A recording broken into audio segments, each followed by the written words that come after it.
قال أولو جئتك بشيء مبين قال فأت به إن كنت من الصادقين فألقى عصاه فإذا هي ثعبان مبين ونزع يده فإذا هي بيضاء للناظرين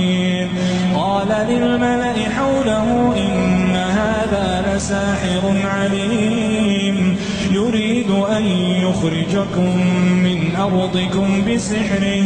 يريد أن يخرجكم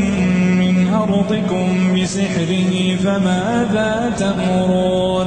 قالوا أرجه وأخاه وابعث في المدائن حاشرين يأتوك بكل سحار عليم فجمع السحرة